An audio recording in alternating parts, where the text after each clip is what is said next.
오늘의 하루 독서 마지막 시간입니다. 네, 한 주간 이 환경 문제에 대해서 함께 책을 통해 알아봤는데요. 많은 생각해 보셨나요? 네, 오늘은 이 환경 문제에 대해서 정리하는 시간 갖도록 하겠습니다. 시작할게요. 안녕하세요. 오늘의 하루 독서. 환경과 생태, 좀 아는 10대, 다섯 번째 시간. 생각 넓히기입니다. 네, 첫 시간 주제 알아보기부터 시작해서요. 어제까지는 마음의 담기였다면 오늘은 환경 문제에 대한 조금 생각을 넓혀보는 시간 갖도록 하겠습니다. 네, 좀 가벼운 마음으로 오셔도 괜찮습니다. 오늘 활동은요. 세 가지 활동입니다. 첫 번째는요, 환경과 생태, 좀 아는 10대라는 책 간략하게 보셨는데 조금 보셨잖아요, 일부분. 그러면 이 책 전체적인 내용을 좀 소개해 드릴게요. 그리고 두 번째는요, 이 책 외에 다른 환경과 관련된 책을 좀 소개해 드리도록 하겠습니다. 그리고 세 번째는요, 이제 이런 환경 문제에 대해서 어떻게 바라봐야 될지 그 관점에 대해서 함께 이야기 나눠보도록 할게요. 첫 번째 활동입니다. 좀 제목부터가 특이했죠. 환경과 생태, 좀 아는 10대라는 이 책 같이 알아볼 건데요. 네, 표지는 이렇게 생겼고요. 딱 봐도 환경 문제라는 느낌이 드시죠? 작가는 최원형이라는 분이고요. 내용은요, 아이들이 좀 알아야 될 환경 그리고 생태와 관련된 문제를요, 조금 알기 쉽게 써놔 있습니다. 쓰여져 있습니다. 먼저 작가 최원형이라는 분을 살펴보면요. 이분이 쓴 책을 보시면 훨씬 쉽게 알 수 있어요. 예, 기후위기와 관련된 거고요. 라면을 먹으면 숲이 사라진다는 이 책 두 권만 봐도 알 수 있듯이 이 작가는요. 환경 문제와 관련된 책을 많이 썼어요. 그래서 우리가 한 주간 봤던 환경과 생태에 좀 아는 10대라는 이 책에는요. 좀 이러한 내용이 모두 다 포괄적으로 들어있다고 생각하시면 됩니다. 그래서 아이들에게요. 좀 올바른 환경의식을 어릴 때부터 가르쳐야 된다는 생각을 갖고 계신 분이죠. 내용을 보면요. 이렇게 8가지 내용이 나와 있어요. 처음부터 끝까지 쭉 이어지는 내용이 아니고요.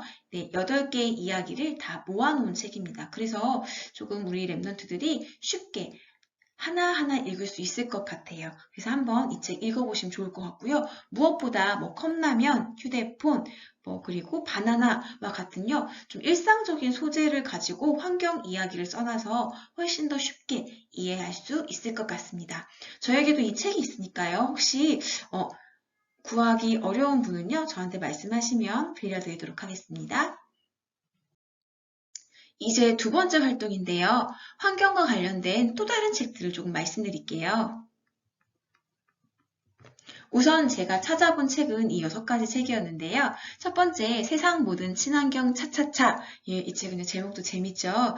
네, 아무래도 좀 친환경 이런 산업이 발달하다 보니까 가장 먼저 환경 오염의 좀 주범이라고 느껴지는 자동차에 대해서 요즘 수소차, 전기차처럼요, 좀 친환경 차에 대한 내용이 쓰여져 있습니다. 그래서 차에 관심이 있는 랩런트의 경우는요, 한 번쯤 읽어보시면 좋을 것 같고요. 그리고 여기 내일이나 도시야 안녕 같은 책은요. 좀 지속 가능한 발전에 대해서 다른 나라의 예시를 들어주고 있어요. 그래서 우리나라 말고 다른 나라는 이 친환경 부분을 어떻게 해결해 가고 있는지를 보고 싶다면 이 책 추천해 드립니다.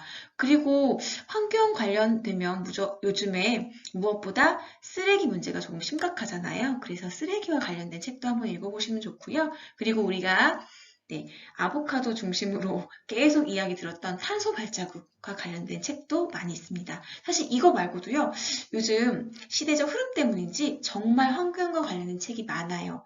이 짧은 그림책도 있고요, 동화책도 많이 있거든요. 그래서 꼭 서점이나 도서관, 그리고 한번 집에서도 한번 찾아보시면 좋아요. 책도 한번 찾아보셔서 다음 주 한 주간에는 이 환경과 관련된 책 꼭 읽어보시기 바랍니다.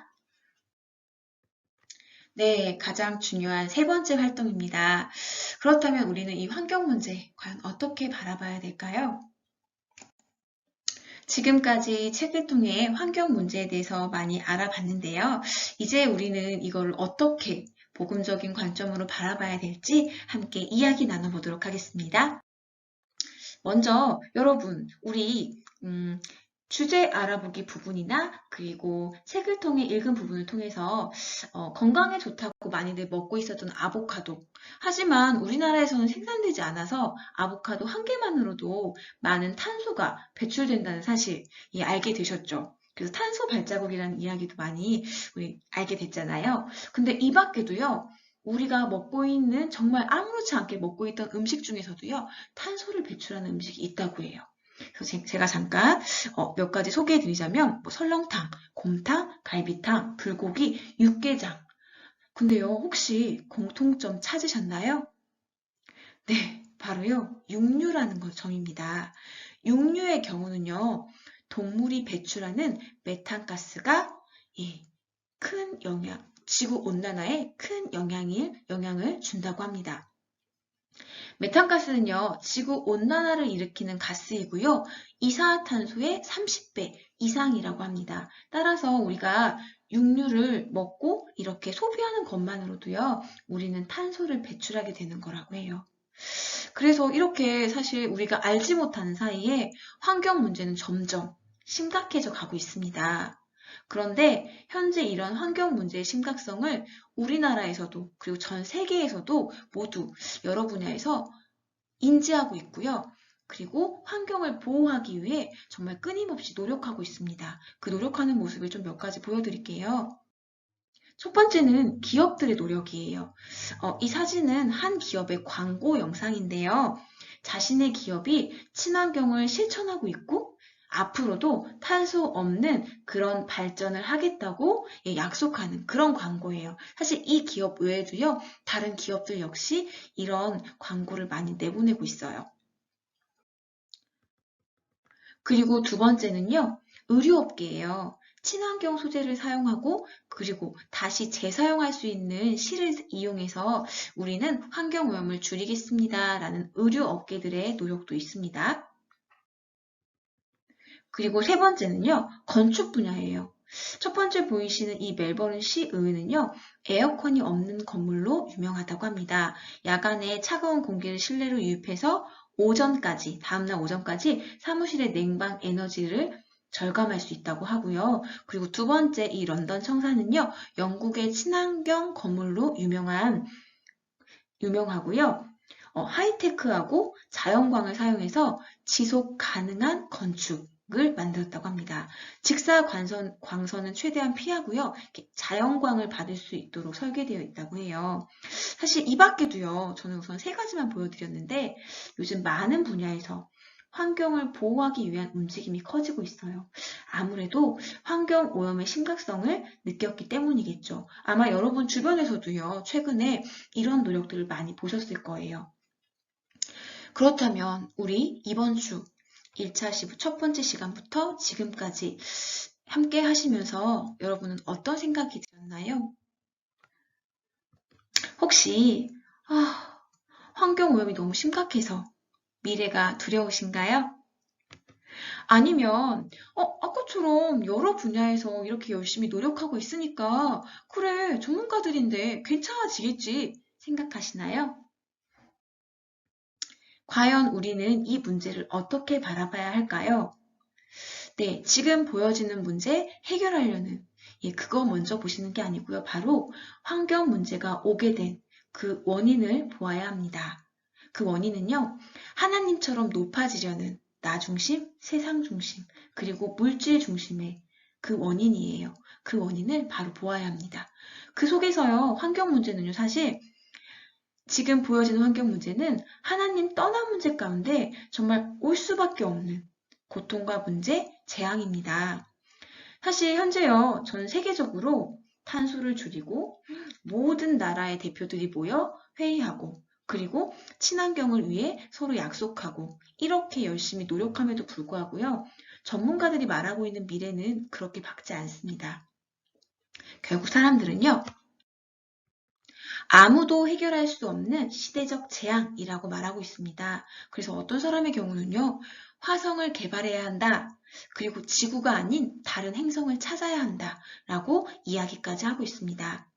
하지만 우리는요, 이 절대 불가능의 시대적 재앙에서 하나님의 절대 가능을 보아야 합니다. 그리고 우리는요, 지금 이 시간 회복해야 돼요. 바로요, 138. 오직 예수 그리스도, 그리고 하나님 나라, 그리고 오직 성령. 하나님 떠난 문제 가운데 우리는 단순히 지금의 이 환경의 문제를 해결하기 위해 노력해야 돼. 이것뿐만 아니고요. 지금 이 문제가 올 수밖에 없었던 하나님 떠난 사람들의 상태와 흐름을 바로 알고요. 그들이 회복해야 될 것이 무엇인지 정확하게 이야기해줘야 됩니다. 그게 바로 뭐냐면요. 바로 위드, 임마누엘, 언네스입니다. 하나님이 나와 함께 하시고요. 하나님이 우리와 함께 하시고 그리고 그리스도 안에서 우리가 함께 누리는 이걸 다시 회복해야 돼요.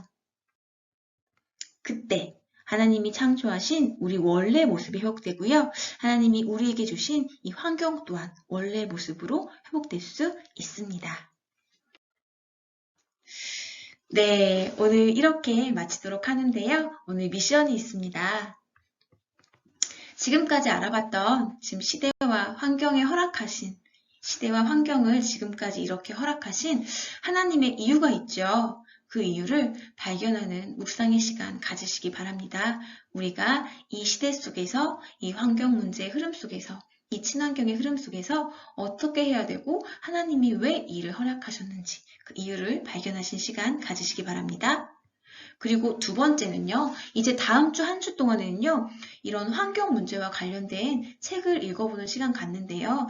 조금 하루 이 환경 문제에 대해서 이 시대의 흐름을 보고 정말 하나님의 이유를 아는 깊이 누리는 시간 될 수 있도록 좀 어떤 책을 볼지 한번 인터넷 검색도 해보시고요. 우리 집에 있는 책들도 한번 찾아보시고 그리고 서점이나 도서관도 한번 가보시기 바랍니다. 환경을 살리고 시대를 치유할 우리 멋진 영적 서밋들, 다음에는요, 또 다른 주제로 다시 만나도록 하겠습니다. 안녕.